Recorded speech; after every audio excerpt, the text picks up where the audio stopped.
ਜਿਹੜੀਆਂ ਟੀਵੀ ਬਹਿਸਾਂ ਹੁੰਦੀਆਂ ਨੇ ਇਹਦੇ ਤੇ ਵੀ ਇੱਕ ਵੱਡੀ ਟਿੱਪਣੀ ਕੀਤੀ ਗਈ ਹੈ ਤੇ ਸਾਨੂੰ ਸਾਰਿਆਂ ਨੂੰ ਸੋਚਣਾ ਚਾਹੀਦਾ ਹੈ।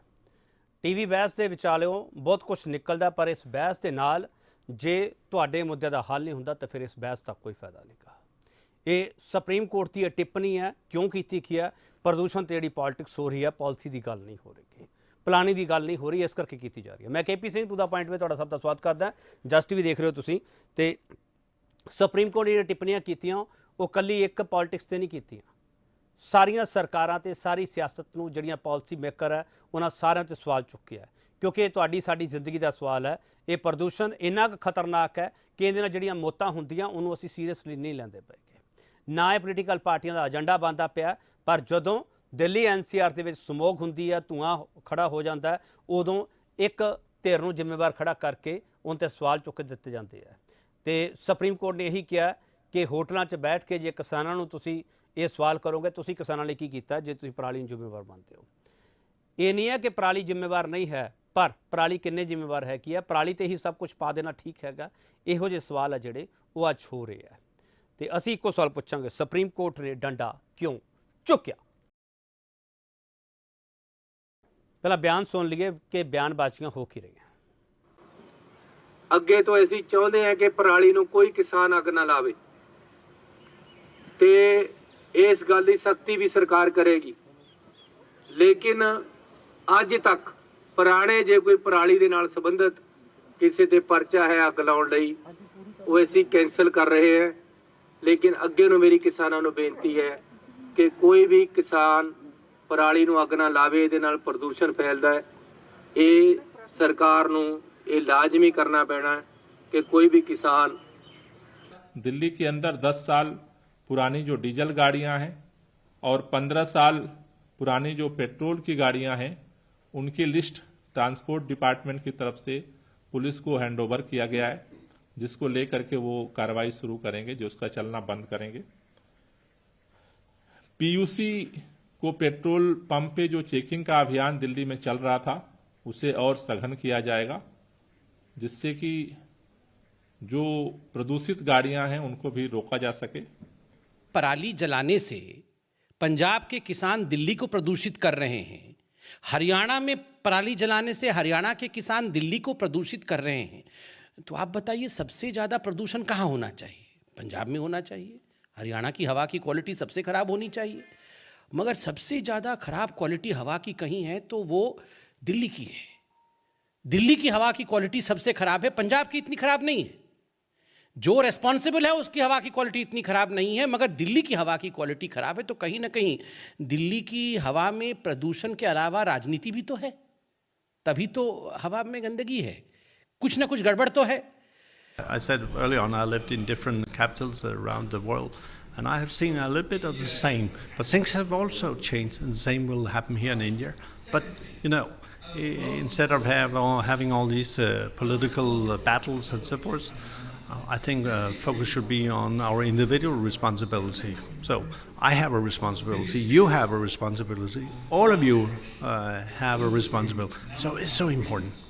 फैसला ਇਹ ਆ, ਉਹਦੇ 'ਚ ਲਿਖਿਆ ਧਾਰਾ GHI ਪੜ੍ਹਨ ਵਾਲੀਆਂ ਨੇ ਤਿੰਨੇ। ਉਹਨਾਂ ਨੇ ਕਿਹਾ ਵੀ ਆਹ ਮਸ਼ੀਨਾਂ ਦੀ ਇੱਕ ਲਿਸਟ ਹੈ, ਇਹ ਕਿਸਾਨਾਂ ਨੂੰ ਪ੍ਰੋਵਾਈਡ ਕਰੋ ਫ੍ਰੀ ਆਫ ਕਾਸਟ। ਜਿਹੜੇ 2.5 ਏਕੜ ਵਾਲੇ ਨੇ, 5 ਏਕੜ ਵਾਲਿਆਂ ਨੂੰ ਉਹਦੇ ਤੇ 50% ਸਬਸਿਡੀ ਦਿਓ। ਇਹ ਸਾਰਾ ਜਿੱਦਣ ਤੁਸੀਂ ਇਹ ਪ੍ਰੋਵਾਈਡ ਕਰ ਦੋਗੇ, ਜੇ ਫਿਰ ਉਹਦੇ ਬਾਅਦ ਉਹ ਅੱਗ ਲਾਉਂਦੇ ਨੇ ਤਾਂ ਤੁਸੀਂ ਜੁਰਮਾਨਾ ਕਰਨਾ।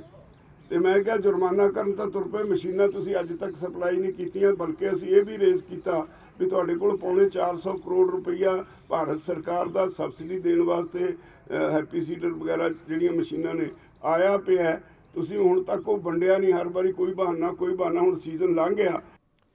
ਕਿਸਾਨ ਆਗੂਆਂ ਨੇ ਵੀ ਬਿਆਨ ਦਿੱਤੇ ਆ, ਪੋਲੀਟੀਕਲ ਪਾਰਟੀਆਂ ਵੀ ਬਿਆਨ ਦੇ ਰਹੀਆਂ, ਤੇ ਭਾਰਤ ਵਿੱਚ ਡੈਨਮਾਰਕ ਦੇ ਸਫੀਰ ਫਰੈਡੀ ਸਵੇਨ ਉਹਨਾਂ ਦੀ ਵੀ ਗੱਲਬਾਤ ਤੁਸੀਂ ਸੁਣ ਲਈ ਹੈ। ਅਸੀਂ ਵੱਡਾ ਸਵਾਲ ਇਹ ਪੁੱਛਾਂਗੇ ਕਿ ਸਰਕਾਰਾਂ ਤੇ ਸੁਪਰੀਮ ਕੋਰਟ ਦੀਆਂ ਤਲਖ ਟਿੱਪਣੀਆਂ ਤੋਂ ਬਾਅਦ ਕੀ ਪਤਾ ਲੱਗਾ? ਵੱਡਾ ਸਵਾਲ ਤਾਂ ਇਹੀ ਹੈ।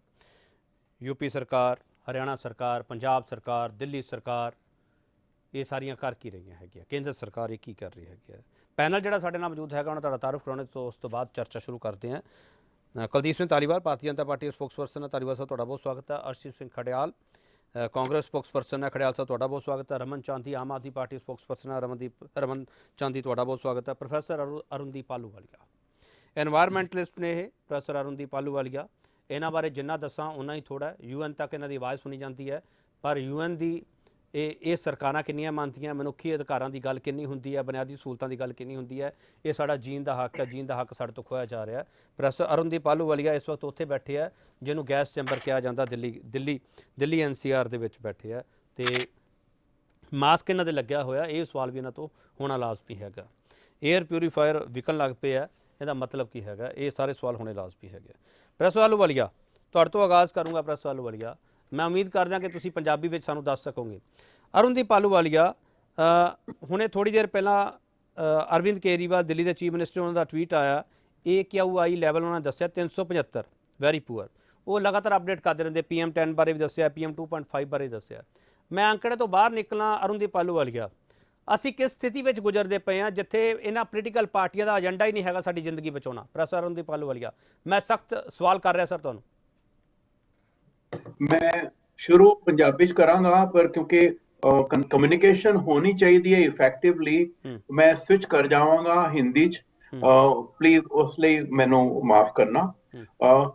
ਪੋਲੀਟੀਕਲ ਪਾਰਟੀਆਂ ਦਾ ਜੇ ਏਜੰਡਾ ਸਾਡਾ ਸਾਹ ਨਹੀਂ ਹੈ, ਤੇ ਸਾਡੇ ਹੱਥ ਚ ਜਿਹੜੀ ਹੈਗੀ ਵੋਟ ਸਾਡੇ ਕੋਲ, ਅਸੀਂ ਖੁੱਲੇ ਚ, ਮੈਂ ਕਹਿੰਦਾ ਜੇ ਆਉਣ ਵਾਲੀ ਜਨਰੇਸ਼ਨ, ਉਹਨੇ ਪਿਛਲੇ ਹਫਤੇ ਇੱਕ ਬਜ਼ੁਰਗ ਸਾਡੇ ਮਿੱਤਰ ਸੀਗੇ, ਉਹ ਲੰਗ ਕੈਂਸਰ ਨਾਲ ਉਹਨਾਂ ਦੀ ਮੌਤ ਹੋਈ। ਮੇਰੇ ਆਪਣੇ ਵੱਡੇ ਭਰਾ ਦੀ ਲੰਗ ਕੈਂਸਰ ਨਾਲ ਮੌਤ ਹੋਈ ਸੀ। ਜੇ ਇੱਕ ਉਮਰ ਪਾ ਕੇ ਕੋਈ ਲੰਗ ਕੈਂਸਰ ਨਾਲ ਮਰਦਾ ਹੈ, ਮੌਤ ਅਫਸੋਸਨਾਕ ਹੁੰਦੀ ਹੈ, ਪਰ ਉਹ ਮੌਤ ਹੁੰਦੀ ਹੈ, ਮੌਤ ਤੇ ਹੋਣੀ ਹੁੰਦੀ ਹੈ।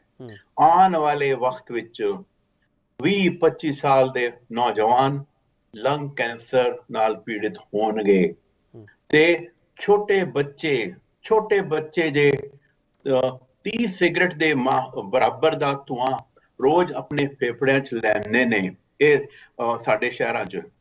ਉਸ ਲਈ ਜ਼ਿੰਮੇਦਾਰ ਕੋਈ ਕਹੇ ਕਿ ਜੇ ਸਰਕਾਰ ਨਹੀਂ ਹੈਗੀ ਹੈ, SDM ਜ਼ਿੰਮੇਦਾਰ ਨਹੀਂ ਹੈਗਾ, DC ਜ਼ਿੰਮੇਦਾਰ ਨਹੀਂ ਹੈਗਾ, ਤੇ ਬਹੁਤ ਸ਼ਰਮ ਦੀ ਗੱਲ ਹੈ। ਡੁੱਬ ਮਰਨਾ ਚਾਹੀਦਾ ਸਾਨੂੰ। ਕਿ ਅੱਜ ਮੈਂ ਇੱਕ ਖਬਰ ਪੜ੍ਹੀ, 500 ਰੁਪਇਆ ਜੁਰਮਾਨਾ ਲੱਗਿਆ, ਪਤਾ ਨਹੀਂ ਕਿੱਥੇ, ਸ਼ਾਇਦ ਟ੍ਰਿਬਿਊਨ ਚ ਪੜ੍ਹੀ ਮੈਂ ਆਨਲਾਈਨ, ਕਿਉਂਕਿ ਮੈਂ ਗੁੜਗਾਉਂ ਚ ਹਾਂ, ਕਿ 500 ਰੁਪਏ ਦਾ ਜੁਰਮਾਨਾ ਲਾਤਾ ਜੀ। ਉਹ ਪੰਚਕੂਲੇ ਸ਼ਾਇਦ ਕਿਸੇ ਨੂੰ ਪਟਾਕੇ ਵਜਾਉਣ ਤੇ ਦੀਵਾਲੀ ਤੇ। ਉਹ ਡੁੱਬ ਮਰੋ ਤੁਸੀਂ। ਪਟਾਕੇ ਵਿਕੇ ਕਿਵੇਂ? ਜੇ ਬੈਨ ਸੀਗਾ ਤੇ ਕਿਵੇਂ ਪਟਾਕੇ ਵਿਕੇ? ਕਿਵੇਂ ਪਟਾਕੇ ਖਰੀਦੇ ਗਏ? 8 ਵਜੇ ਤੱਕ ਪਟਾਕੇ ਨਹੀਂ ਚੱਲਦੇ ਸੀ, ਸਾਰੀ ਰਾਤ ਪਟਾਕੇ ਫੁਕੇ। ਤੁਹਾਡਾ ਪੂਰਾ ਨਾਰਥ ਇੰਡੀਆ ਫੁੱਕ ਗਿਆ ਉਸ ਦਿਨ, ਸਾਡੀ ਜ਼ਿੰਦਗੀ ਫੁੱਕ ਗਈ ਉਸ ਦਿਨ। ਕਿੱਧਰ ਗਈ ਸਰਕਾਰ? ਫਿਰ ਕੋਈ ਸਰਕਾਰ ਹੀ ਨਹੀਂ ਹੈ, ਸੁਪਰੀਮ ਕੋਰਟ ਕੀ ਕਰ ਲੇਗਾ? ਸੁਪਰੀਮ ਕੋਰਟਾਂ ਨਾਲ ਨਹੀਂ ਹੋਣਾ। ਮੈਂ ਸਾਫ਼ ਕਹਿਣਾ, ਸਾਡੀ ਐਜੂਕੇਸ਼ਨ ਫੇਲ ਹੋਈ ਹੈ, ਸਾਡੇ ਸਾਰੇ ਪੇਰੈਂਟਸ ਫੇਲ ਹੋਏ ਨੇ, ਅਸੀਂ ਹਰ ਇੰਡੀਵਿਜੂਅਲ ਅਸੀਂ ਫੇਲ ਹੋਇਆ, ਤੇ ਇਸ ਫੇਲਿਅਰ ਦਾ ਜ਼ਿੰਮਾ ਵੀ ਸਾਨੂੰ ਲੈਣਾ ਪੈਣਾ, ਕਿਉਂਕਿ ਸਾਹ ਸਾਡਾ ਗਿਆ। ਉਹ ਬੱਚੇ ਜਿਹੜੇ ਆਉਣ ਵਾਲੇ ਨੇ, ਉਹ ਤੇ ਆਉਣਾ ਹੀ ਨਹੀਂ, ਪੈਦਾ ਨਹੀਂ ਹੋਣੇ। ਅਗਲੀ ਜਨਰੇਸ਼ਨ ਵਾਲੇ ਬੱਚੇ ਪੈਦਾ ਨਹੀਂ ਹੋਣੇ। ਜੇ ਕਿਸੇ ਦੀ ਬੱਚੇ ਪੈਦਾ ਹੋਣ ਵਾਲੇ ਦੀ ਬੱਚੇ ਦੀ ਮਾਂ, ਅੱਜ ਦੀ ਯੰਗ ਮਦਰ, ਉਹ 30 ਸਿਗਰਟ ਵਾਲਾ ਧੂਆਂ ਰੋਜ਼ ਲੈ ਰਹੀ ਹੈ, ਕੀ ਬੱਚਾ ਪੈਦਾ ਕਰੇਗੀ ਉਹ ਵਿਚਾਰੀ? ਕੀ ਪੈਦਾ ਹੋਏਗਾ ਉਹ ਬੱਚਾ? ਉਸ ਜਨਰੇਸ਼ਨ ਲਈ ਜਿਹੜੀ ਅਜੇ ਪੈਦਾ ਨਹੀਂ ਹੋਈ, ਕੋਈ ਹੈ ਆਵਾਜ਼ ਚੁੱਕਣ ਵਾਲਾ? ਹੈ ਉਹ ਜਿਹੜੀ ਨਿੱਕੀ ਜੀ ਕੁੜੀ ਯੂਰਪ ਚ, ਸ਼ਾਇਦ ਸਵੀਡਨ ਵਾਲੀ, ਜੇ ਉਹ ਬੋਲਦੀ ਹੈ, ਕਿੰਨੇ ਗੁੱਸੇ ਨਾਲ ਬੋਲਦੀ ਹੈ, ਤੇ ਲੋਕੀ ਕਹਿੰਦੇ ਉਹ ਡਰਾਮੇਬਾਜ਼ ਹੈ। ਕੋਈ ਕਹਿੰਦਾ ਸਾਡੇ ਦੇਸ਼, ਉਹ FIR ਕਰ ਦੋ ਜੀ ਉਹਨੇ ਪਤਾ ਨਹੀਂ ਕੀ ਬਕਵਾਸ ਕੀਤੀ ਸਾਡੇ ਦੇਸ਼ ਤੇ। ਉਹ ਮੈਂ ਕਹਿੰਦਾ ਸਾਡੇ ਇਸ ਦੇਸ਼ ਚ ਘੱਟੋ ਘੱਟ 10 ਕਰੋੜ ਬੱਚੇ ਇਹੋ ਜਿਹੇ ਹੋਣੇ ਚਾਹੀਦੇ ਨੇ, ਜਿਹੜੇ ਪੁੱਛਣ ਕੋਈ ਉਹ ਕਿਹੜੇ SDM ਨੂੰ ਸਸਪੈਂਡ ਕੀਤਾ ਤੁਸੀਂ, ਜਿਹਦੇ ਰਾਜ ਪਟਾਕੇ ਵਿਕੇ? ਅਰੇ ਕੋਈ ਆਨਸਰੇਬਿਲਿਟੀ ਨਹੀਂ ਹੈ ਕਿਆ? ਪ੍ਰੋਫੈਸਰ ਆਹਲੂਵਾਲੀਆ, ਗ੍ਰੇਟਾ ਥਨਬਰਗ ਦਾ ਤਾਂ ਨਾਮ ਇੱਥੇ ਉਦੋਂ ਪਤਾ ਲੱਗਾ ਸੀ ਜਦੋਂ ਕਿਸਾਨਾਂ ਦੇ ਹੱਕ ਵਿੱਚ ਉਹਨੇ ਆਵਾਜ਼ ਚੱਕ ਦਿੱਤੀ ਸੀ। ਉਸ ਤੋਂ ਪਹਿਲਾਂ ਸ਼ਾਇਦ ਇੱਥੇ ਕਿਸੇ ਨੂੰ ਪਤਾ ਵੀ ਨਹੀਂ ਹੋਊਗਾ। ਨਹੀਂ, ਗੱਲ ਇਹ ਨਹੀਂ ਹੈਗੀ ਕਿ ਉਹ ਕੁੜੀ ਯੂਰਪ ਦੀ ਹੈ ਤੇ ਬੋਲਦੀ ਹੈ।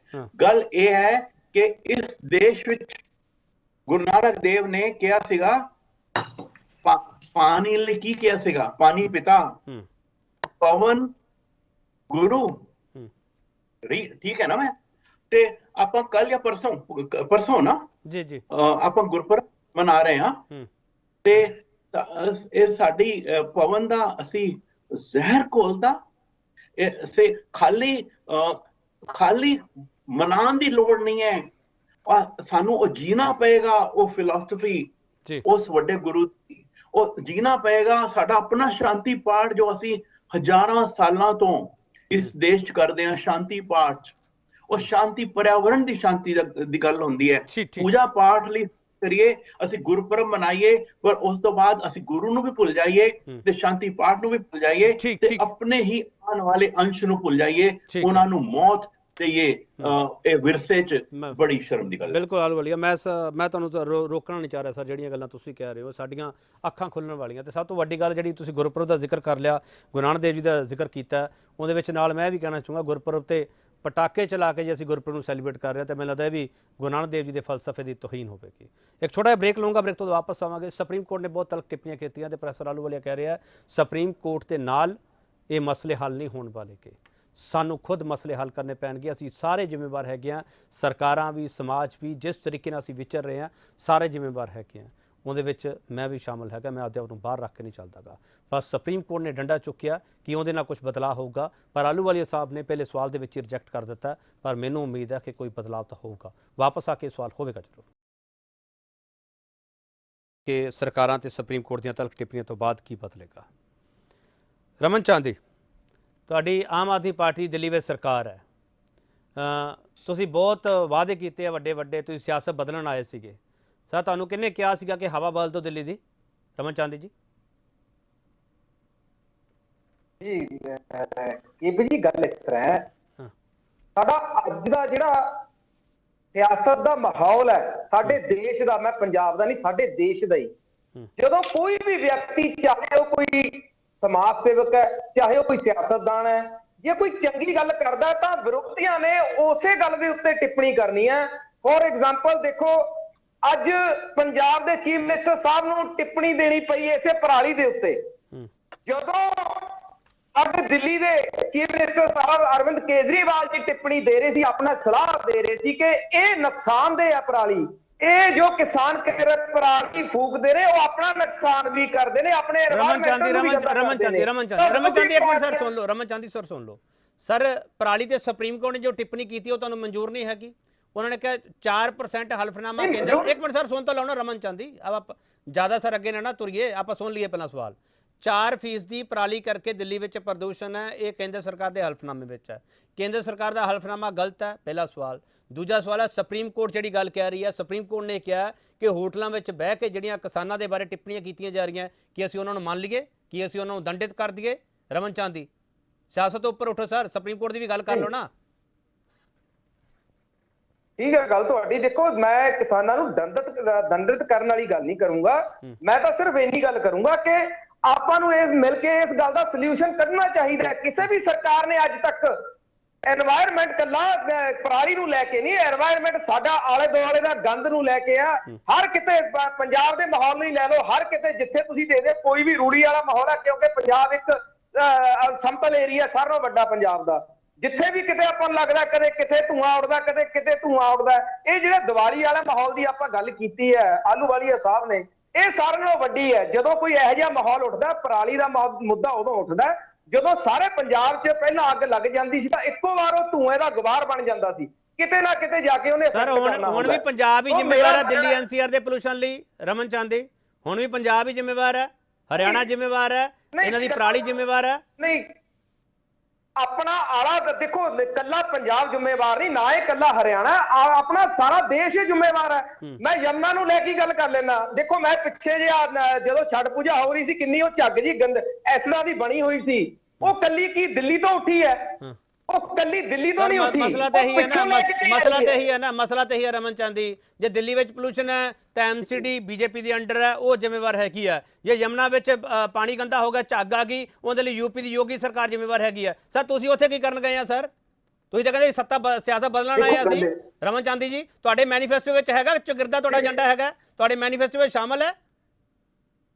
बिल्कुल जी, ਬਿਲਕੁਲ ਸ਼ਾਮਲ ਹੈ ਜੀ, ਇਹ ਸਾਰਾ ਕੁਝ ਏਜੰਡਾ ਦਿੱਲੀ ਦੇ ਮੈਨੀਫੈਸਟੋ ਦੇ ਵਿੱਚ ਵੀ ਸ਼ਾਮਲ ਹੈ। ਤਾਂ ਹੀ ਔਰਡਿਨੈਂਸ ਦੇਖੋ ਯੂਜ਼ ਕਰਕੇ ਦੇਖੀ ਹੈ ਦਿੱਲੀ ਦੀ ਸਰਕਾਰ ਨੇ ਵੀ ਕਿੰਨਾ ਕੁ ਇਫੈਕਟ ਪੈਂਦਾ, ਕਿੰਨਾ ਕੁ ਅਸੀਂ ਇਹਨੂੰ ਕਵਰ ਕਰ ਸਕਦੇ ਹਾਂ। ਲੇਕਿਨ ਇਕੱਲਾ ਆਦਮੀ ਕੋਈ ਵੀ ਜਦ ਕੋਈ ਚੰਗਾ ਕੰਮ ਕਰਨਾ ਹੁੰਦਾ ਤਾਂ ਇਕੱਲਾ ਆਦਮੀ ਕੋਈ ਵੀ ਕੁਝ ਨਹੀਂ ਕਰ ਸਕਦਾ। ਰਮਨ ਚਾਂਦੀ ਜੀ, ਦਿੱਲੀ ਵਿੱਚ ਗੰਦਗੀ ਹੈ, ਦਿੱਲੀ ਵਿੱਚ ਪੋਲੂਸ਼ਨ ਹੈ, ਸਾਰੇ ਬਾਕੀ ਜ਼ਿੰਮੇਵਾਰ ਹੈ, ਤੁਸੀਂ ਨਹੀਂ ਜ਼ਿੰਮੇਵਾਰ ਹੈਗੇ। ਆਲੂਵਾਲੇ ਸਾਹਿਬ ਕੀ ਕਹਿਣਾ ਚਾਹ ਰਹੇ ਹੋ? मैं एक मिनट आ रहा मिस्टर खडियाल। टाला मटोली से बात नहीं होगी, बहुत उम्मीद थी केजरीवाल साहब से। आईआईटी खड़गपुर के पढ़े हुए हैं, बहुत आउट ऑफ द बॉक्स बात करते थे और बड़े दमदार दिखते थे। आज की तारीख में दिल्ली की सड़कें, टूटी सड़कें हैं, दिल्ली में कितनी सारी बिल्डिंग्स, अगर दम होता, अगर तो विजन होता, पॉलिटिकल विल होती, तो टाइम पे पूरी ये कंस्ट्रक्शन एक्टिविटी रोकते, पूरा ट्रैफिक को रोकते और आवागमन पूरी कुछ ना कुछ इलेक्ट्रिक व्हीकल्स लगाते। यहाँ पे खाली इलेक्ट्रिकल व्हीकल से भी कुछ नहीं होने वाला। अगर आप सोलर पावर पे नहीं जाते, अगर आप ग्रीन पावर पे नहीं जाते और पावर कोयले से जनरेट करोगे और वो दोगे इलेक्ट्रिकल व्हीकल को, पोल्यूशन वहीं का वहीं रहेगा। और पोल्यूशन खाली टायर की घिसने से भी तो होता है, टायर सड़क के रगड़ाव से भी तो होता है। पोल्यूशन के हजार कारण है। ਆਲੂਵਾਲੇ ਸਾਹਿਬ ਜਿੱਥੇ ਤੁਸੀਂ ਬੈਠੇ ਹੋ ਨਾ ਸਰ, ਆਲੂਵਾਲੇ ਸਾਹਿਬ ਜਿੱਥੇ ਤੁਸੀਂ ਬੈਠੇ ਹੋ ਨਾ ਸਰ, ਉੱਥੇ ਟਾਇਰ ਛੱਡਦੇ ਆ ਸਰ ਰਾਤ ਨੂੰ, ਉਹਦੀ ਕੋਈ ਗੱਲ ਨਹੀਂ ਕਰਦਾ ਸਰ, ਉਹਦੇ ਟਾਇਰ ਛੱਡਦੇ ਉਹਦੀ ਕੋਈ ਗੱਲ ਨਹੀਂ ਕਰਦਾਗਾ। टायर जला के हाथ सेकते हैं लोग, उस पे ट्यूब से पत्ते जलाते हैं, पत्ते जला के उस पे हाथ सेकते हैं, मैंने दिल्ली में देखा है। ठीक है sir. Mister Khadiyal, justice DY Chandrachud ਦੀ ਟਿੱਪਣੀ ਹੈ ਅੱਜ ਬਹੁਤ ਵੱਡੀ, 4% ਦੇ ਜਿਹੜਾ ਅੰਕੜੇ ਤੇ ਹੈ, ਜਿਹੜਾ ਪਰਾਲੀ ਜਲਾਉਣ ਦੇ ਮਾਮਲੇ 'ਚ ਕੇਂਦਰ ਦੇ ਹਲਫਨਾਮੇ ਤੇ ਕਿਹਾ ਸੀਗਾ ਕਿ ਅਸੀਂ ਪਰਾਲੀ ਦੇ ਮੁੱਦੇ ਤੇ ਹੀ ਪੋਲਿਟਿਕਸ ਕਰੀ ਜਾਵਾਂਗੇ ਸਾਰੇ ਲੋਕ, ਜਾਂ ਪਰਾਲੀ ਦੇ ਹੱਲ ਲਈ ਕੋਈ ਕਦਮ ਵੀ ਚੁੱਕਾਂਗੇ? ਮਿਸਟਰ ਖੜਿਆਲ ਜੀ, ਮੈਂ ਸੋਲੂਸ਼ਨ ਤੋਂ ਸ਼ੁਰੂ ਕਰਦਾ। KP ਜੀ ਮੈਨੂੰ 1 ਮਿੰਟ ਅਨਇੰਟਰਪਟ ਕਰਿਓ।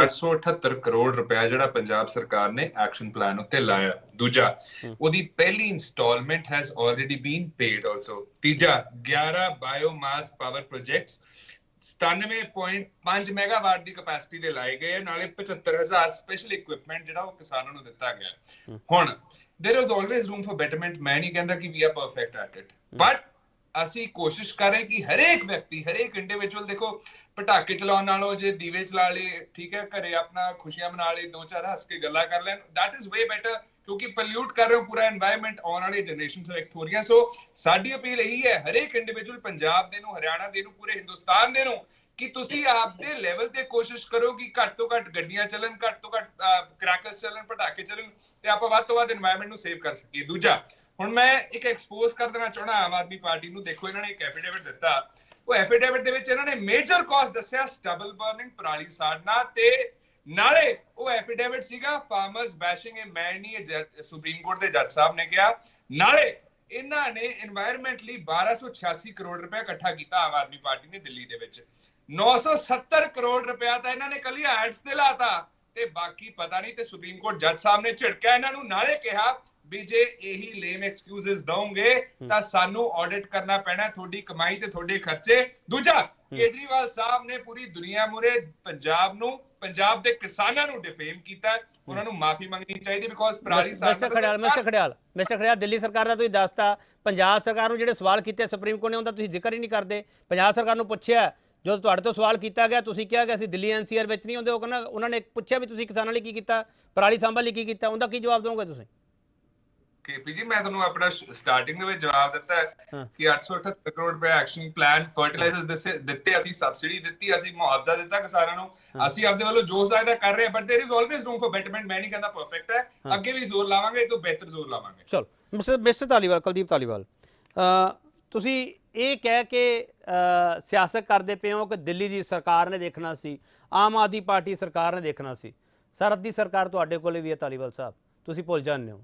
ਪੂਰੀ ਕੇਂਦਰ ਸਰਕਾਰ ਉੱਥੇ ਬੈਠੀ ਹੈ ਧਾਲੀਵਾਲ ਸਾਹਿਬ, ਅਸੀਂ ਉਹ ਕਿਉਂ ਭੁੱਲ ਜਾਂਦੇ ਹਾਂ? ਅਸੀਂ ਇਹ ਕਿਉਂ ਭੁੱਲ ਜਾਂਦੇ ਹਾਂ ਕਿ ਜ਼ਿੰਦਗੀ ਸਾਰਿਆਂ ਦੀ ਕੀਮਤੀ ਹੈਗੀ ਹੈ। ਇਹ ਸਰਕਾਰਾਂ ਦੇ, ਜੇ ਤੁਸੀਂ ਇੱਕ ਦੂਜੇ ਤੇ ਸਿਆਸਤ ਕਰਕੇ ਇਸ ਜ਼ਿੰਦਗੀ ਨੂੰ ਬਹੁਤ ਛੋਟਾ ਕਰੋਗੇ ਧਾਲੀਵਾਲ ਸਾਹਿਬ, ਇਹ ਤੁਹਾਡੇ ਲਈ ਬਹੁਤ ਮਾੜੀ ਸਿਆਸਤ ਹੈ ਤੇ ਸੌੜੀ ਸਿਆਸਤ ਹੈ, ਮੈਂ ਕਹੂੰਗਾ। ਧਾਲੀਵਾਲ ਸਾਹਿਬ,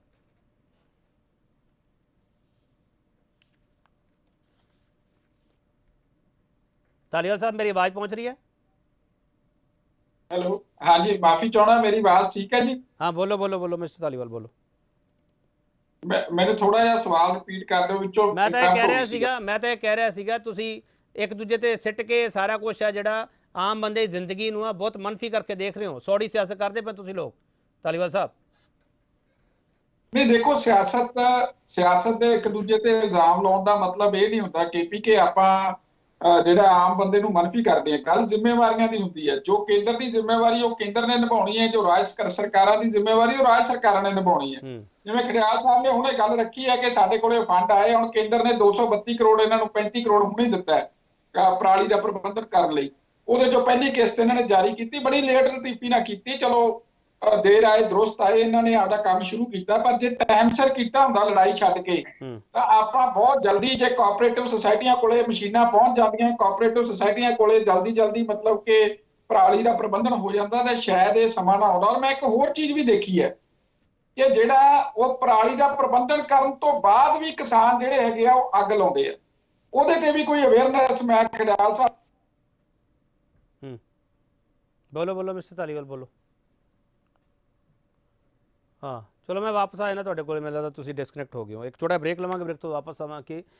इस पूरे मुद्दे ते रिसर्च भी हो रही है, बयानबाजियां तो हो रही हैं, राजनीति हो रही है, पर इस दे विचाले रिसर्च भी हो रही है। एक यूनीवर्सिटी रिसर्च है मेरे कोले अवेलेबल है, उस बाबत मिस्टर आलूवालिया परफेक्टली जवाब दे सकते हैं। तो मिस्टर आलूवालिया तो जवाब लऊँगा जरूर, क्योंकि दिल्ली दे विच जिहड़ा पोल्यूशन हो रहा उस पोल्यूशन की वजह ये सारे लोग दसते पे किहड़ी हैगी है, पर उस यूनीवर्सिटी ने एक वक्री वजह दसी है। तो वो सवाल मिस्टर आलूवालिया तो पुछूंगा। वापस आ रहा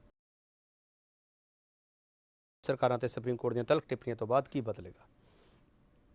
ਪ੍ਰੋਫੈਸਰ ਆਲੂਵਾਲੀਆ ਕੈਨੇਡਾ ਦੀ ਇੱਕ ਯੂਨੀਵਰਸਿਟੀ ਹੈ, ਯਾਰਕ ਯੂਨੀਵਰਸਿਟੀ, ਉਹਦੀ ਇੱਕ ਰਿਸਰਚ ਹੈ ਕਿ ਜਿਹੜਾ ਪਹਿਲਾ ਲੋਕਡਾਊਨ ਲਾਇਆ ਗਿਆ ਸੀਗਾ, ਉਸ ਲੋਕਡਾਊਨ ਦੀ ਵਜ੍ਹਾ ਕਰਕੇ ਜਿਹੜਾ ਓਜ਼ੋਨ ਹੈ O3 ਹੈ ਜਿਹੜੀ ਉਹ ਪਰਤ ਹੈ ਜਿਹੜੀ, ਉਹਦੇ ਕਰਕੇ ਇਹ ਇਫੈਕਟ ਜ਼ਿਆਦਾ ਪੈ ਰਿਹਾ ਦਿੱਲੀ ਦੇ ਵਿੱਚ।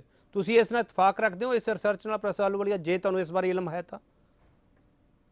मैं डिटेल नहीं वेखी, पर बिना वेखे ही मैं सिद्धे कह सकदा बेतुकी है गल है। हर साल होता है, किहड़ी नई गल होई है।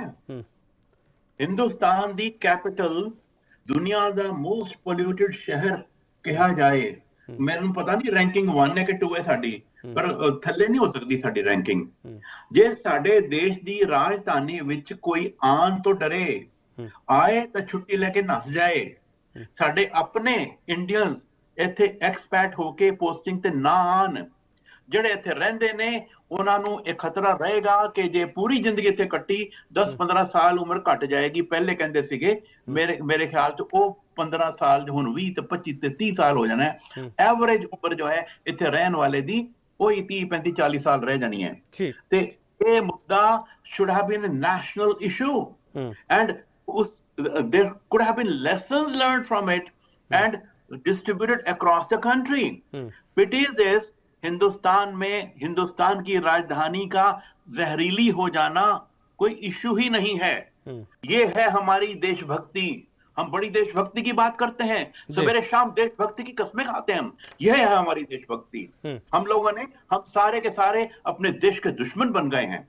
हमारी सरकारें टुच्ची बहस करती हैं, ये ग्रांट दे दी, वो ग्रांट ले ली, उसने नहीं किया, इसने नहीं किया। अरे कोई जिम्मेदार है उन बच्चों के लिए जो बच्चे 30 सिगरेट के बराबर का धुआं ले रहे हैं, चाहे वो साल का है चाहे वो 2 महीने का बच्चा है। कितनी बड़ी ज्यादती है। ठीक है। ਪ੍ਰੋਫੈਸਰ ਆਲੂਵਾਲੀਆ ਦੇ ਹਰ ਸਟੇਟਮੈਂਟ ਦੇ ਵਿੱਚ ਬਹੁਤ ਦਰਦ ਹੈ। ਅਸ਼ਵੀ ਖੜਿਆਲ, ਮੈਨੂੰ ਲੱਗਦਾ ਕਿ ਤੁਹਾਡੀਆਂ ਸਾਰੀਆਂ ਧਿਰਾਂ ਨੂੰ ਆਪਦੀਆਂ ਦੀਆਂ ਪਾਰਟੀਆਂ ਕੋਲੇ ਗੱਲ ਲੈ ਕੇ ਜਾਣੀ ਚਾਹੀਦੀ ਹੈ ਕਿ ਜਿਹੜਾ ਹੁਣ ਤੁਸੀਂ ਅਗਲੀ ਵਾਰ ਜਿਹੜਾ ਵਾਅਦੇ ਕਰੋ ਲੋਕਾਂ ਦੇ ਨਾਲ, ਤੇ ਮੈਂ ਤਾਂ ਲੋਕਾਂ ਨੂੰ ਵੀ ਅਪੀਲ ਕਰਦਾ ਤੁਹਾਨੂੰ ਸਵਾਲ ਕਰਨ ਸਾਰਿਆਂ ਨੂੰ, ਜੋ ਤੁਸੀਂ ਵੋਟਾਂ ਮੰਗਣ ਜਾਓ, ਤੁਸੀਂ ਇਨਵਾਇਰਨਮੈਂਟ ਦਾ ਮੁੱਦਾ ਹੈ ਉਹਦੇ ਵਿੱਚ ਜ਼ਰੂਰ ਰੱਖੋ ਮਿਸਟਰ ਖੜਿਆਲ, ਤਾਂ ਹੀ ਮੈਨੂੰ ਲੱਗਦਾ ਸ਼ਾਇਦ ਕੁਝ ਅੱਗੇ ਵੱਧ ਸਕਦੇ ਹਾਂ ਅਸੀਂ। ਮਿਸਟਰ ਖੜਿਆਲ। ਬਿਲਕੁਲ ਕੇਪੀ ਜੀ, ਮੈਂ ਸਮਝਦਾ ਕਿ ਜੇ ਮੈਨੀਫੈਸਟੋ ਦੇ ਵਿੱਚ ਇੱਕ ਮੇਜਰ ਐਸਪੈਕਟ ਬਣ ਜੇ ਕਿ এনवायरमेंट ਨੂੰ ਪ੍ਰਾਇੋਰਟੀ ਦਿੱਤੀ ਜਾਵੇ, এনवायरमेंट ਸੇਵ ਹੋ ਸਕੇ, ਕਲਾਈਮੇਟ ਚੇਂਜ ਵੀ ਹੋ ਰਿਹਾ, ਬੜੀਆਂ ਇਹ ਚੀਜ਼ਾਂ ਹੋ ਰਹੀਆਂ, ਅਫੈਕਟ ਕਰ ਰਹੀਆਂ, ਔਰ ਸਸਟੇਨੇਬਲੀ ਇਸ ਚੀਜ਼ ਨੂੰ ਕੀਤਾ ਜਾਵੇ ਤਾਂ ਬੜਾ ਵਧੀਆ ਹੋ। ਦੂਜਾ ਅਵੇਅਰਨੈਸ ਨਾ, ਇਹ ਸੋਸ਼ਲ ਮੀਡੀਅਮ ਬਹੁਤ ਵਧੀਆ ਹੈ, ਨਿਊਜ਼ ਚੈਨਲਸ, ਪੇਪਰਸ, ਰੇਡੀਓ, ਜਦੋਂ ਫੈਸਟੀਵਲ ਆਉਂਦੇ ਆ, ਜਿੱਥੇ ਜਦੋਂ ਪਟਾਕੇ ਚੱਲਣੇ ਹੁੰਦੇ ਆ ਜਾਂ ਪੋਲਿਊਸ਼ਨ ਹੋਣਾ ਹੁੰਦਾ, ਪਰਾਲੀ ਸਾੜਨ ਦਾ ਟਾਈਮ ਹੁੰਦਾ, ਉਦੋਂ ਸਪੈਸ਼ਲੀ ਅਵੇਅਰਨੈਸ ਫੈਲਾਈ ਜਾਵੇ ਆ ਚਾਰੇ ਮੀਡੀਅਮਸ ਦੇ ਥਰੂ, ਉਹਦਾ ਬਹੁਤ ਫਾਇਦਾ ਹੋਊਗਾ। ਦੂਜਾ ਇਨਸੈਂਟਿਵ ਅਸੀਂ ਹੁਣ ਵੀ ਦੇ ਰਹੇ ਹਾਂ ਤੇ ਅੱਗੇ ਕੋਸ਼ਿਸ਼ ਕਰਾਂਗੇ ਹੋਰ ਦਿੱਤਾ ਜਾਵੇ ਤਾਂ ਕਿ ਇਹ ਚੀਜ਼ ਕਰਨ ਦੀ ਲੋੜ ਨਾ ਪਵੇ। ਦੇ ਰਿਹਾ, ਮੁਆਵਜ਼ਾ ਦੇ ਰਿਹਾ, ਉਹਨੂੰ ਵੀ ਵਧਾਇਆ ਜਾਊਗਾ। ਕਿਉਂਕਿ ਦੇਖੋ ਜਿਹੜਾ ਫਰਟੀਲਾਈਜ਼ਰ ਹੈ ਉਹ ਡਿਪੈਂਡ ਕਰਦਾ ਵੀ ਕਿੰਨਾ ਪਰਸੈਂਟ ਇਫੈਕਟਿਵ ਹੋਊਗਾ। ਕੋਈ 80% ਹੁੰਦਾ, ਕੋਈ 70 ਹੁੰਦਾ। ਉਹਨੂੰ ਕੋਸ਼ਿਸ਼ ਕਰਾਂਗੇ 100% ਹੋਵੇ, ਤਾਂ ਕਿ ਪਰਾਲੀ ਸਾੜਨ ਦੀ 1% ਵੀ ਲੋੜ ਕਿਸਾਨ ਨੂੰ ਮਹਿਸੂਸ ਨਾ ਹੋਵੇ। ਤੇ ਹਰੇਕ ਪਾਰਟੀ 'ਚ ਆਪਦੇ ਵਰਕਰਸ ਨੂੰ ਅਪੀਲ ਕਰਦੇ ਵੀ ਤੁਸੀਂ ਇਹ ਚੀਜ਼ ਅੱਗੇ ਕੈਂਪੇਨ ਕਰਨੀ ਹੈ, ਇਹਨੂੰ ਫੈਲਾਉਣਾ, ਇਹਨੂੰ ਪ੍ਰੋਪਗੇਟ ਕਰਨਾ ਹੈ। ਉਹਦਾ ਬੜਾ ਫਾਇਦਾ ਹੋ ਜੇ ਉਹ ਆਪ ਹੀ ਕਰਨਾ ਹਟ ਜਾਣਗੇ। ਹੋ ਸਕਦਾ है कि एवोल्यूशन आ जाए। आप पराली को भूलिए, पटाखे क्यों जले? इस देश में पटाखे क्यों जले? सरकारें जिम्मेदार हैं। कोई लटका, किसी को सजा हुई? वो जहर क्यों फैला? बच्चे क्यों जले? वो घायल क्यों हुए? हर शहर में पटाखे जले पूरे देश में। कौन सी सरकार जिम्मेदार है? किसको सजा हुई? तो पराली ये ड्रामेबाजी है, ये खोखली बातें हैं। ये करेंगे, इसकी जरूरत है, ऐसे करना चाहिए। ये सब हर साल सुनता हूं मैं, हर साल किसी न किसी चैनल पे होता हूं। ये सब कोरी बकवास है, इसमें कुछ तत्व नहीं है। रमन चांदी जो मिस्टर आलूवालिया कह रहे हैं, ਇਉਂ ਲੱਗਦਾ ਕਿ ਇਹਨਾਂ ਦਾ ਵਿਸ਼ਵਾਸ ਹੈ ਪੋਲੀਟੀਕਲ ਪਾर्टी तो उठ चुके हैं। कुछ नहीं है, बिल्कुल विश्वास नहीं है। मैं अगली पीढ़ी को बोलूंगा, इन सारे पॉलिटिशियंस को उखाड़ के फेंक दीजिए, ये काम नहीं करेंगे। इनकी नियत नहीं है, इनकी बुद्धि भी नहीं है। चलो बहुत सख्त शब्द बरतते पे मिस्टर आलूवालिया। एक मिनट रमन चांदी, मिस्टर खड़ियाल बोलो। होता तो कुछ आज होता, आज हम ये बहस नहीं कर रहे होते अगर विजन होता इन लोगों का। हाँ बोलो। इनका कोई विजन नहीं है। हाँ मिस्टर खड़ियाल बोलो। ਅਸੀਂ ਸਾਰੇ ਤਹਿਜ਼ੀਬ ਨਾਲ ਪੇਸ਼ ਆ ਰਹੇ, ਸ਼ਬਦਾਂ ਦੀ ਮਰਿਆਦਾ ਰੱਖੋ। ये वक्त आ गया है कि आम जनता इस वक्त इनको पूछे। मिस्टर खड़ियाल एक मिनट, मिस्टर आलूवालिया एक मिनट, मिस्टर आलूवालिया एक मिनट, खड़ियाल साहब आलूवालिया साहब एक मिनट, आलूवालिया साहब एक मिनट प्लीज, आलूवालिया साहब एक मिनट, मिस्टर खड़ियाल एक मिनट, मिस्टर खड़ियाल एक मिनट, मिस्टर आलूवालिया साहब एक मिनट सर, आलूवालिया साहब एक मिनट सर, आलूवालिया साहब एक मिनट प्लीज, आलूवालिया साहब एक मिनट, खड़ियाल साहब एक मिनट आ रहे हैं, खड़ियाल साहब आ रहे हैं, आलूवालिया साहब एक मिनट रोजो, आलूवालिया साहब एक मिनट प्लीज, एक मिनट आलूवालिया साहब एक मिनट प्लीज, आलूवालिया साहब एक मिनट प्लीज, आलूवालिया साहब एक मिनट सर, एक मिनट आलूवालिया साहब एक मिनट सर, आलूवालिया साहब एक मिनट रुक जाओ सर, आलूवालिया साहब एक मिनट सर, एक मिनट सर रुक जाओ, एक मिनट खड़ियाल साहब एक मिनट, ਤੁਹਾਡੀ ਆਵਾਜ਼ ਕਿਸੇ ਦੀ ਨਹੀਂ ਸੁਣਦੀ ਪਈ, ਤੁਸੀਂ ਕੀ ਕਹਿਣਾ ਚਾਹ ਰਹੇ ਹੋ? ਇੱਕ ਮਿੰਟ ਮਿਸਟਰ ਖੜਿਆਲ ਆਲੂਵਾਲੀਆ ਸਾਹਿਬ ਦੇ ਸ਼ਬਦ ਤੁਹਾਨੂੰ ਜ਼ਰੂਰ ਚੁਭੇ ਹੋਣਗੇ, ਸਾਰਿਆਂ ਨੂੰ ਚੁਭਣੇ ਵੀ ਚਾਹੀਦੇ ਇੱਕ ਮਿੰਟ ਆਲੂਵਾਲੀਆ ਸਾਹਿਬ एक मिनट, आलूवालिया साहब आ रहे हैं। मिस्टर खड़ियाल चुभेंगे, सुप्रीम कोर्ट की टिप्पणी नहीं चुभती तो किसकी क्या चुभेगी? चलो एक मिनट आलूवालिया साहब एक मिनट सर, आपका चर्चा थोड़ी आगे बढ़ा लिया सर, चर्चा थोड़ी आगे बढ़ा लिया, एक मिनट प्लीज। सवाल है mister Ahluwalia, apart from suggesting theory, is there one pragmatic thing that you have done because of which pollution has been decreased? You have only been suggesting theory. एक मिनट खड़ियाल साहब आलूवालिया साहब एक मिनट सर, का action plan implement हो। चलो एक minute थोड़ा break ले लेना। ਮੈਨੂੰ ਲੱਗਦਾ ਸੁਪਰੀਮ ਕੋਰਟ ਨੇ ਜਿਹੜਾ ਕਮੈਂਟ ਕੀਤਾ ਹੈ ਟੀਵੀ ਬਹਿਸ ਤੇ ਆਪਾਂ ਉਸ ਨੂੰ ਜਸਟੀਫਾਈ ਕਰਨ ਵਿੱਚ ਲੱਗੇ ਹੋਏ ਆ।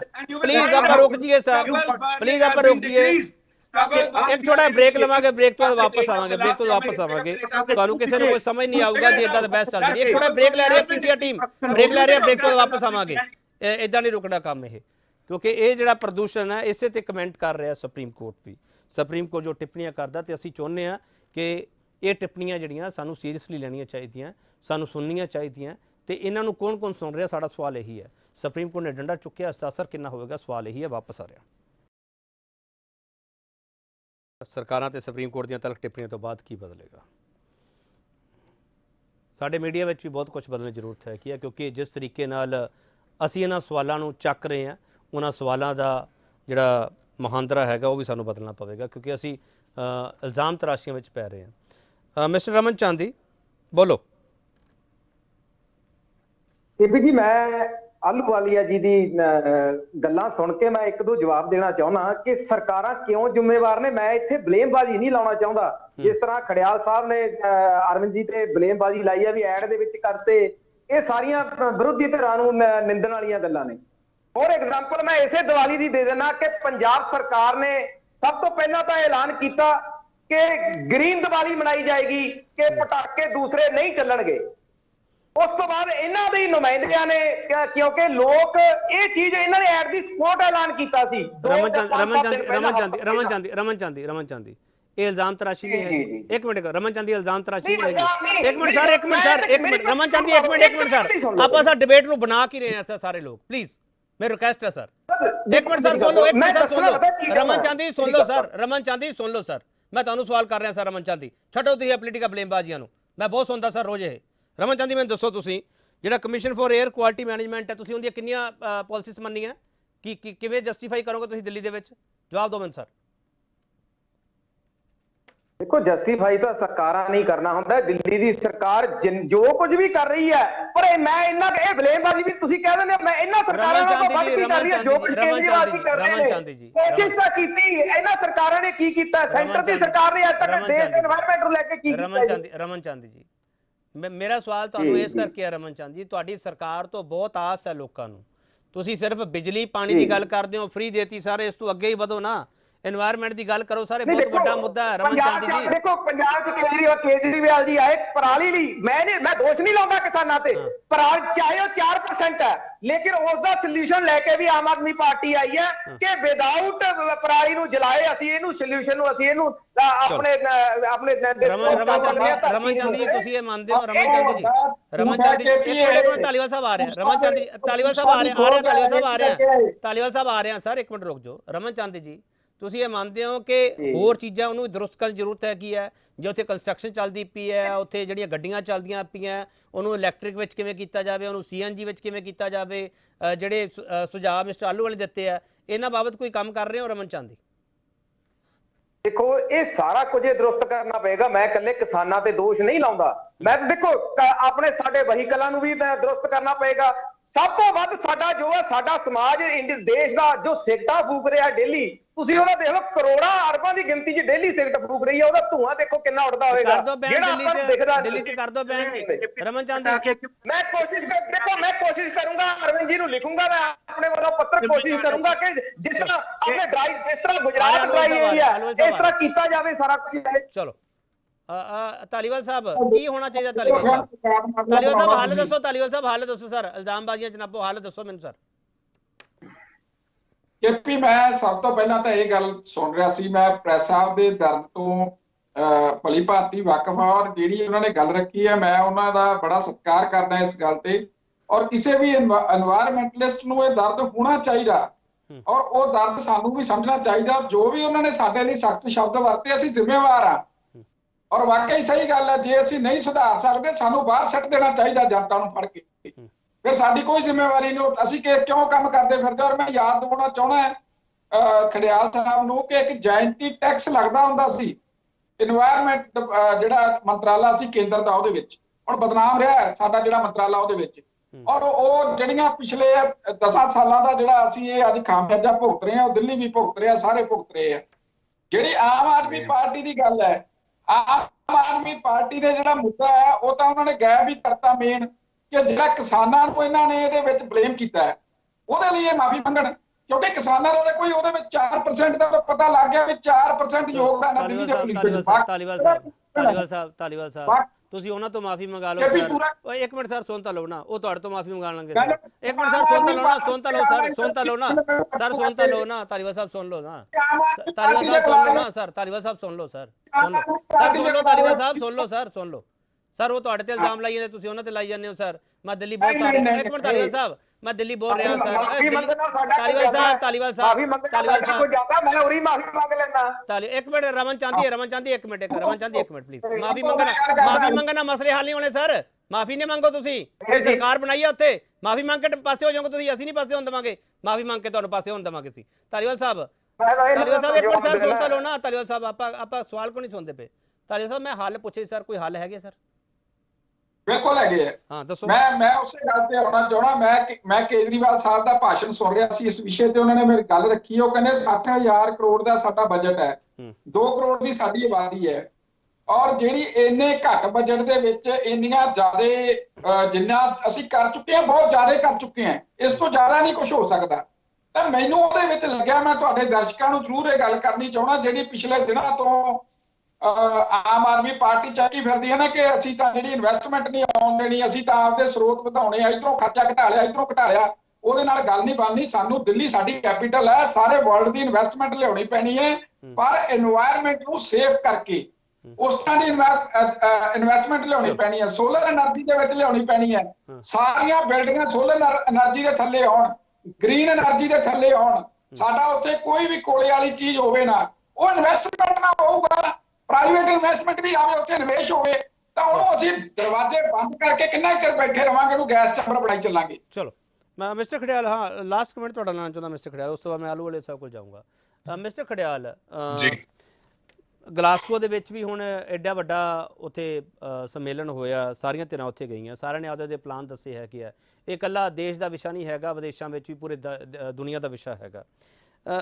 ਇਸ ਮੁੱਦੇ ਤੇ ਅਸੀਂ ਜੇ ਸੀਰੀਅਸ ਹੋਈਏ ਤਾਂ ਕੀ ਸਾਡੀਆਂ ਪੋਲੀਟੀਕਲ ਪਾਰਟੀਆਂ ਸੀਰੀਅਸ ਹੋਣਗੀਆਂ, ਜਾਂ ਸਿਰਫ ਇਹ ਦੇਖਣਗੀਆਂ ਕਿ ਕਿੱਥੋਂ ਵੋਟਾਂ ਮਿਲਣੀਆਂ, ਫਿਰ ਉਹਨਾਂ ਦੀ ਗੱਲ ਨਾ ਕਰੀਏ, ਉਹਨਾਂ ਦੇ ਕੇਸ ਵੀ ਮਾਫ ਕਰ ਦਈਏ, ਅਸੀਂ ਇਦਾਂ ਦਾ ਕਰਦੇ ਹਾਂ? ਕਿਉਂਕਿ ਮੈਂ ਇਕੱਲੇ ਕਿਸਾਨਾਂ ਦੀ ਗੱਲ ਨਹੀਂ ਕਰਦਾ, ਮੈਂ ਪਟਾਕੇ ਜਿਹੜੇ ਵੇਚਦੇ ਉਹਨਾਂ ਦੀ ਵੀ ਗੱਲ ਕਰਦਾ, ਜਿਹੜੇ ਪਟਾਕੇ ਚਲਾਉਂਦੇ ਉਹਨਾਂ ਦੀ ਵੀ ਗੱਲ ਕਰਦਾ, ਜਿਹੜੇ ਹੋਰ ਪੋਲੂਸ਼ਨ ਕਰਦੇ ਪਏ ਆ, ਫੈਕਟਰੀਆਂ ਪੋਲੂਸ਼ਨ ਕਰਦੀਆਂ ਪਈਆਂ, ਮੈਂ ਉਹਨਾਂ ਦੀ ਸਾਰਿਆਂ ਦੀ ਗੱਲ ਕਰਦਾ ਪਿਆ, ਸਾਰੀ ਤਰ੍ਹਾਂ ਦੀ। ਮਿਸਟਰ ਖੜਿਆਲ, ਅਸੀਂ ਵੋਟਾਂ ਵੇਖ ਕੇ ਉਹਨਾਂ ਦੇ ਪਰਚੇ ਵੀ ਕੈਂਸਲ ਕਰ ਦਿੰਦੇ, ਉਹਨਾਂ ਦੇ ਜੁਰਮਾਨੇ ਵੀ ਮਾਫ ਕਰ ਦਿੰਦੇ ਆ। ਮਿਸਟਰ ਖੜਿਆਲ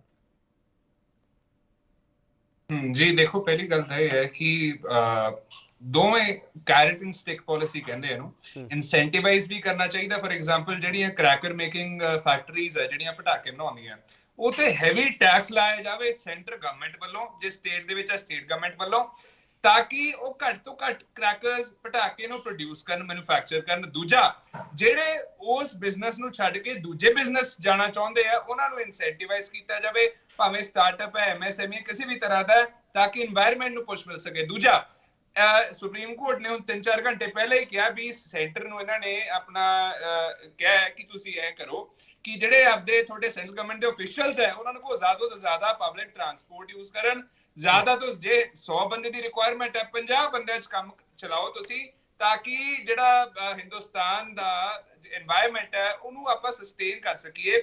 ਨਾਲੇ ਦੇਖੋ, ਸੀਐਨਜੀ ਇਲੈਕਟ੍ਰਿਕ ਵਹੀਕਲਸ ਵੱਲ ਮੂਵ ਕਰਨਾ ਪਊਗਾ। ਜਿਹੜਾ ਬੀਜੇਪੀ ਦਾ ਹਾਲ ਹੈ, ਮੋਦੀ ਸਾਹਿਬ ਤਾਂ ਪਹਿਲਾਂ ਬੈਕ ਇਨ ਦ ਡੇ ਕਹਿੰਦੇ ਹੁੰਦੇ ਸੀ ਕਲਾਈਮੇਟ ਚੇਂਜ ਹੁੰਦਾ ਹੀ ਨਹੀਂ, ਇਹ ਤਾਂ ਆਪਾਂ ਹੈ, ਇਹ ਤਾਂ ਆਪਣੀਆਂ ਆਦਤਾਂ, ਹੌਬੀਜ਼ ਹੈ ਜਿਹੜੀਆਂ ਚੇਂਜ ਹੋਣੀਆਂ। ਮੈਂ ਉਮੀਦ ਕਰਦਾ ਕਿ ਮੋਦੀ ਸਾਹਿਬ ਚੱਲਦੇ ਟਾਈਮ ਨਾਲ ਹੁਣ ਸਮਝ ਗਏ ਹੋਣਗੇ ਕਿ ਕਲਾਈਮੇਟ ਚੇਂਜ ਵਾਕਈ ਇੱਕ ਚੀਜ਼ ਹੈ, ਤੇ ਇਹਨੂੰ ਬਚਾਉਣ ਲਈ, ਇਹਨੂੰ ਪ੍ਰੀਜ਼ਰਵ ਕਰਨ ਲਈ ਸਾਨੂੰ ਮਿਹਨਤ ਕਰਨੀ ਪੈਣੀ ਹੈ, ਤੇ ਇਕੱਠੇ ਹੋ ਕੇ ਇਹਦੇ ਖਿਲਾਫ ਲੜਨਾ ਪੈਣਾ, ਪੋਲੂਸ਼ਨ ਖਿਲਾਫ। ਠੀਕ ਹੈ। ਪ੍ਰੋਫੈਸਰ ਆਹਲੂਵਾਲੀਆ ਸਰ, ਕੋਈ ਸੋਲੂਸ਼ਨ ਤੁਸੀਂ ਦੱਸ ਸਕਦੇ ਹੋ ਨਾ ਪੋਲੀਟੀਕਲ ਪਾਰਟੀਆਂ ਨੂੰ, ਕਿਉਂਕਿ ਇਹਨਾਂ ਦੇ ਏਜੰਡੇ ਵਿੱਚ ਚੀਜ਼ਾਂ ਨਹੀਂ ਹੈਗੀਆਂ, ਤੁਸੀਂ ਬਿਲਕੁਲ ਠੀਕ ਕਹਿ ਰਹੇ ਹੋ ਪ੍ਰੋਫੈਸਰ ਆਹਲੂਵਾਲੀਆ, ਪਰ ਹੁਣ ਏਜੰਡੇ ਵਿੱਚ ਸ਼ਾਮਲ ਕਰਨਾ ਪਊਗਾ, ਹਰ ਦੀ ਜ਼ਿੰਦਗੀ ਨੂੰ ਆਪਦਾ ਹਿੱਸਾ ਸਮਝਣਾ ਪਊਗਾ, ਤਾਂ ਹੀ ਅਸੀਂ ਅੱਗੇ ਵਧ ਸਕਦੇ ਹਾਂ। ਜੇ ਆਉਣ ਵਾਲੀ ਪੀੜ੍ਹੀ ਸਾਡੀ ਅਪਾਹਜ ਪੈਦਾ ਹੋਈ, ਅਪੰਗ पैदा हुई, सर की करांगे? आलूवालिया साहब। केपी जी, मुझे माफ करना, मैं इन तीनों की इंट्रोडक्शन हुई थी, कौन कौन सी पार्टी का है, इनकी बातें सुन के मुझे लगा ही नहीं कि ये डिफरेंट पार्टीज के हैं, मुझे सारे के सारे एक ही पार्टी के लगे, तीनों के तीनों। पर मैं फिर पूछता हूं, दिल्ली में पटाखे क्यों जले, दिल्ली में पटाखे क्यों बिके, और किस किस को सजा हुई, क्या एक्शन हुआ? खाली दिल्ली, एक उदाहरण लीजिए, सिर्फ एक, दिल्ली में क्यों? अच्छा, पटाखे तो ये कहेंगे साहब 10-15 दिन की बात है, पटाखे तो कभी क्रिकेट के मैच में जला लेते हैं, कभी इलेक्शन में भी जला लेते हैं, अरे यह तो खुशी के लिए जलाते हैं हम।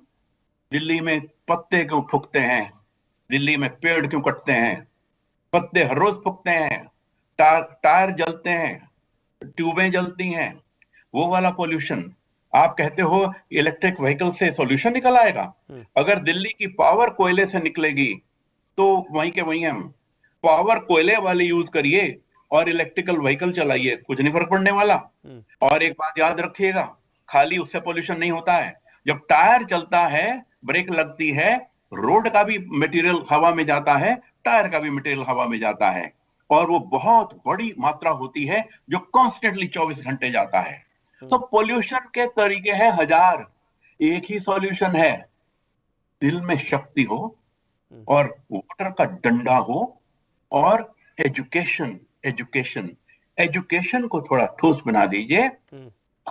अपने ही बच्चों के लिए करना है, जो घर में हमारे ही अपने बच्चे हैं, आने वाली पीढ़ी, हमारे बच्चों के बच्चे। इनफैक्ट ये तो तीनों इतने यंग लग रहे हैं, मैं तो इनको, मुझे तरस आता है कि हम तो नहीं रहेंगे, पर ये तो बेचारे रहने वाले हैं 50-60 साल जिंदा, और इनके बच्चे होंगे, बच्चों के बच्चे होंगे, वो उस पीढ़ी का क्या होगा?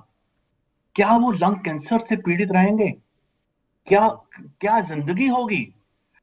सेहत, एजुकेशन, इस पे सबसे बड़ा फोकस होना चाहिए। इसकी सफाइयां, मैं ना बहुत सालों से चैनल्स पे आता जाता हूं और ये सुनता हूं, मैं तो बोर हो गया हूं ये सब बातें सुन के।